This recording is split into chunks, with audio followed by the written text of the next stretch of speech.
नमस्कार सूद सर, आपका बहुत बहुत स्वागत है। नमस्कार जी, बहुत बहुत शुक्रिया आपका।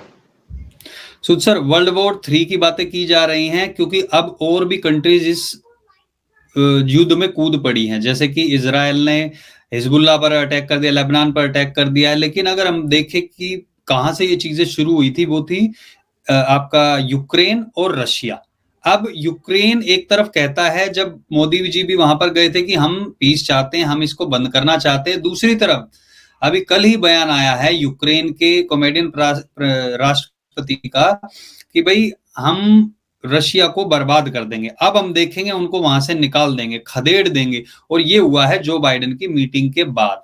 तो ये सच में पीस चाहते हैं या फिर ये ड्रामा कर रहे हैं, यूक्रेन की जनता को बेवकूफ बना रहे हैं, या फिर ये अमेरिका के द्वारा जब वो पीछे से इनको पॉप किया जाता है तो इस तरीके के बयान दे रहे हैं? देखिए, इनका जो बयान आया ना कि हम रशिया को हरा देंगे, तब आया जब जो बाइडेन से मिल रहे थे। इसका मतलब है कि जो बाइडेन यहाँ फायदा उठाना चाहते हैं क्योंकि वहां पे इलेक्शंस है। और ये जो वार स्टार्ट किया गया था रशिया यूक्रेन का, ये कराया था अमेरिका ने कि यूक्रेन को हम नाटो में का मेंबर बनाना चाह रहे हैं। यूक्रेन ने भी इसके ऊपर एप्लीकेशन दी थी। और अब वहां पे इलेक्शन हो रहे हैं और वार खत्म नहीं हुआ, तो इनको लगता है कि इस वार के पीछे वो काफी नुकसान पहुंचा चुके हैं, हो सकता है नुकसान भी हो जाए। तो इसलिए उन्होंने जब जेलेंस्की से मिले तो उनसे स्टेटमेंट दिलवाई कि हम रशिया को हरा सकते हैं। हरा के सकोगे तुम्हारा सत्यानाश करती है रशिया ने। देखिए, रशिया जब वार स्टार्ट हुआ था तो रशिया ने इनके पूरी इनकी कैपिटल उसको घेर लिया था।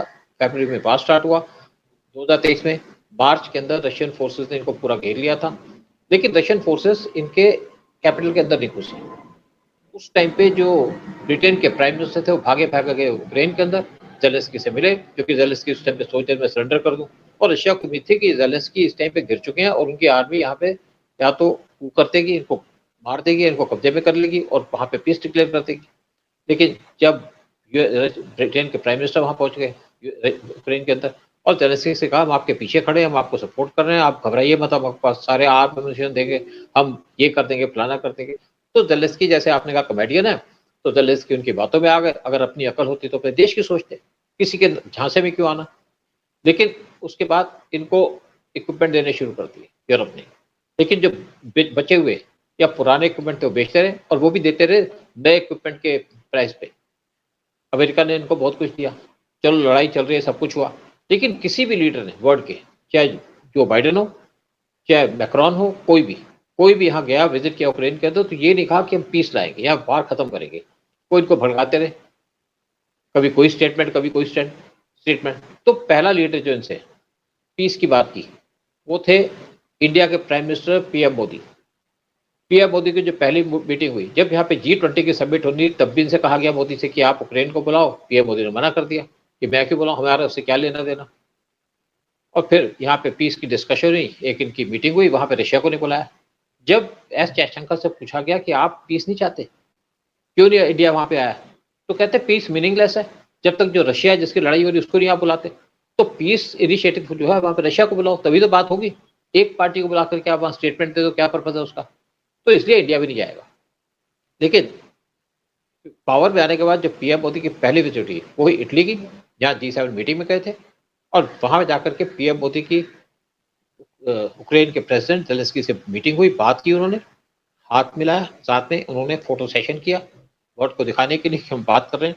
और वहां से उन्होंने कहा कि हम आपकी कंट्री में आना चाहते हैं, तो जेलेंस्की ने उनको इन्विटेशन दे दिया। फिर जो पहली पीएम मोदी की फॉरेन विजिट हुई, जो स्टेट विजिट थी, वो थी रशिया की। पुतिन से मिले, पुतिन से बातचीत की, बहुत से इश्यूज पर बात की, डिफेंस के इक्विपमेंट के ऊपर बात की, और चीज़ों पर बात की। साथ में उन्होंने बात की किस तरीके से रशिया वार को खत्म किया जा सकता है, क्या डिमांड्स है उनकी। उनसे अप्रूवल लेकर के पीएम मोदी चले गए। नेक्स्ट जो उनकी विजिट थी वो थी यूक्रेन की। जेलेंस्की से मिले, जेलेंस्की से बातचीत की, और पूरा वर्ल्ड इस टाइम पे हिल गया, क्योंकि कोई भी लीडर उससे पहले यूक्रेन नहीं गया था पीस की बात करने। चाहे मैक्रॉन हो, फ्रांस के प्रेसिडेंट, चाहे ब्रिटेन के प्राइम मिनिस्टर हो, चाहे जो बाइडेन हो, पीएम मोदी पहले आदमी थे जिन्होंने पीस की बात की जेलेंस्की से। जेलेंस्की को तब तक in the mean time US ने ब्रीफ भी कर दिया था कि इशू को, क्योंकि इनकी कठपुतली है इस टाइम पे यही है। लेकिन ये था कि बात शुरू हो चुकी थी, पीस की बात शुरू हो गई थी। अब जब यूएन की मीटिंग हुई, यूएन के अंदर गए, पीएम मोदी गए, जेलेंस्की भी गए, तो पीएम मोदी ने उनसे मीटिंग की जेलेंस्की से, और एक वर्ड को मैसेज दे दिया कि हम पीस की बात करने जा रहे हैं। फिर जेलेंस्की की भी स्टेटमेंट आई कि ये वार हो सकता है रशिया के साथ, और रशिया इनके ऊपर न्यूक्लियर बॉम्ब फेंक सकता है। लेकिन जब जो बाइडेन से मिले जेलेंस्की, तो उनकी स्टेटमेंट अलग थी, यानी कि जो उनको पढ़ाया लिखा गया उसी को बोल दिया, क्योंकि उस यूएस तो इलेक्शन लड़ रहा है, वहाँ पे इलेक्शन है, और यूएस उस इलेक्शन का फायदा उठाना चाहता है उनकी स्टेटमेंट लेकर के कि हम रशिया को हरा देंगे। कोई गधा ही होगा जो इस बात सोचे कि रशिया को कोई हरा सकता है। न्यूक्लियर पावर है, वर्ल्ड की नंबर 1 न्यूक्लियर पावर है रशिया, सबसे ज्यादा न्यूक्लियर आर्सेनल रशिया के पास है। लेकिन उसके बाद यूएन के अंदर चाइना और ब्राजील ने ये बात की कि यहाँ पे पीस होनी चाहिए और हम बीच में आ सकते हैं। इससे पहले पुतिन ने स्टेटमेंट दी थी कि यहाँ पे 3 कंट्री जो यहाँ पीस करा सकती हैं, चाइना, ब्राजील और इंडिया। तो जेलेंस्की ने स्टेटमेंट दे दी कि हम तुम्हारी बात नहीं मानते, तुम्हारे साथ कोई पीस की एग्रीमेंट नहीं होगी, कोई बात नहीं होगी, क्योंकि उनको पता है कि चाइना रशिया की तरफ झुका हुआ है, इंडिया फिर भी न्यूट्रल कंट्री। इंडिया यूएस के साथ रिलेशन मेंटेन करती है, रशिया के साथ भी करती है, और इवन हमने इसराइल को,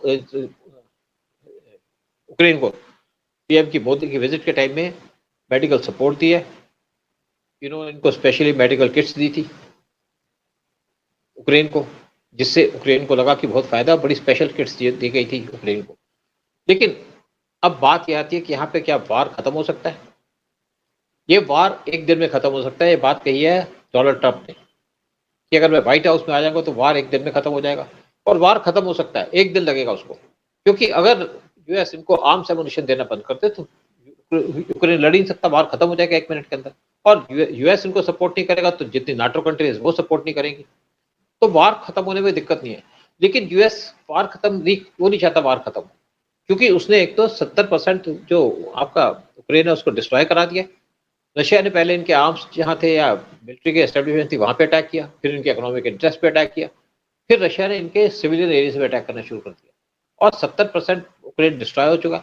और यूक्रेन ने इस टाइम पे $1 ट्रिलियन से ज्यादा देना यूएस का, जो उनको इक्विपमेंट दिया गया या यूएस के एलाइज का।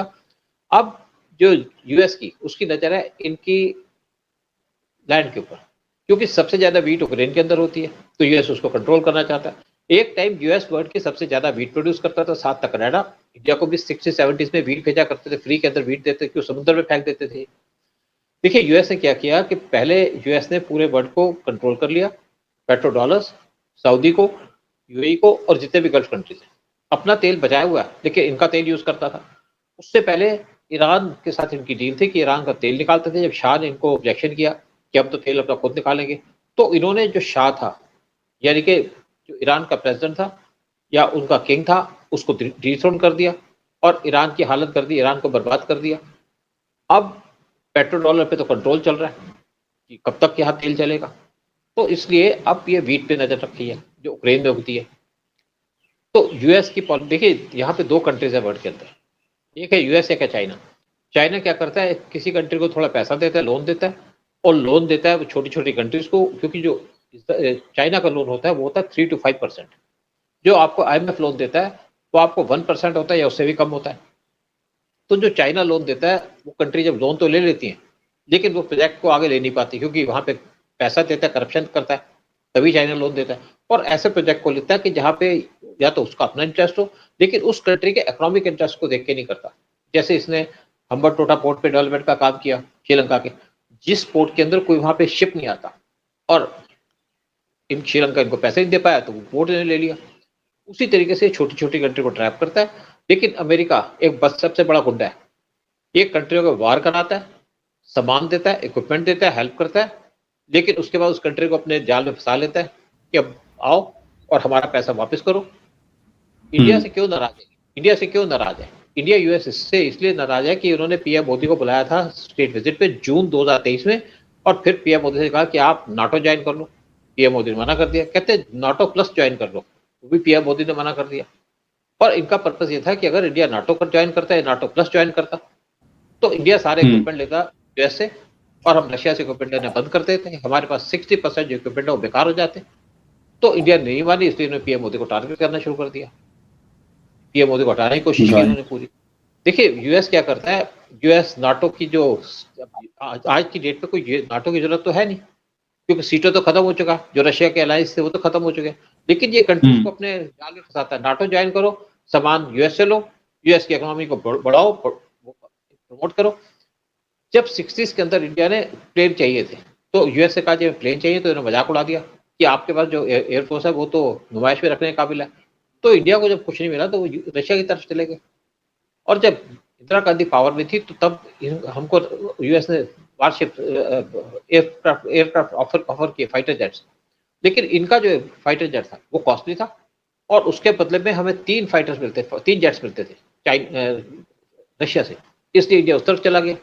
अभी एस जयशंकर से किसी ने पूछा कि आप रशिया से क्यों आप आर्म्स लेते हो, कहते हैं हमें 40 हम जब हमारा इंडिपेंडेंस हुआ देश, हमने सबसे कहा कि हमें आर्म्स दे दो, किसी ने हमको आर्म्स नहीं दिए, हमको आर्म्स दिए रशिया ने और 40 साल से हम उससे आर्म्स ले रहे हैं, बल्कि उससे ज्यादा टाइम से। तो रशिया ने हमको हेल्प की, हमको जब जरूरत थी, तो अब तुम कहते हो हमसे आर्म्स ले लो, कैसे हम ले सकते हैं रशिया के, हम कैसे हम छोड़े। तो देखिए यूएस की एक पॉलिसी है कि वो सबको चाहता है कि उसके कब्जे में रहे, अंगूठे के नीचे दबे रहे, और इंडिया नहीं अंगूठे में आ रहे, इसलिए पीएम मोदी को हेट करते हैं, पसंद नहीं करते। तो जहां तक वार की बात करते हैं, रशिया यूक्रेन वार ये खत्म होगा, या तो यहाँ पे न्यूक्लियर वार होगा, या ट्रंप आएंगे तो वार खत्म होगा। नहीं तो यूक्रेन तो बर्बाद कर दिया यूएस ने, जैसे बाकी कंट्री ने बर्बाद, वेनेजुएला को बर्बाद कर दिया, वेनेजुएला को बर्बाद कर दिया कि उसका तेल कहीं ना जाए। सबसे ज्यादा तेल वेनेजुएला के अंदर है, अगर वेनेजुएला का तेल मार्केट में आता है तो ऑयल सस्ता हो जाएगा, लेकिन यूएस वो भी नहीं चाहता। वो चाहता है कि जो मेरा कहना है वही ठीक हो, और हम कंट्रोल करके रखें पूरे वर्ल्ड पे, इकोनॉमिकली और मिलिटरीली। चलिए देखते हैं अब आगे क्या होता है। फिलहाल यही सब प्रार्थना कर रहे हैं कि युद्ध जल्दी से जल्दी खत्म हो, क्योंकि युद्ध जितना ज्यादा खिंचता है और ज्यादा लोग उसमें, देश उसमें जाते हैं, तो महंगाई बढ़ती है। महंगाई का असर आम आदमी पर पड़ता है और इससे देशों पर भी प्रभाव पड़ता है, व्यापार पर हर तरीके से प्रभाव पड़ता है। तो आशा करते हैं कि ये युद्ध जल्दी खत्म हो और ट्रंप आए, जैसा उन्होंने कहा है कि एक दिन में खत्म कर दूंगा, तो वो वहां पर खत्म भी हो। पर बहुत बहुत धन्यवाद सूद सर, सारी जानकारी साझा करने के लिए। जय हिंद, जय भारत।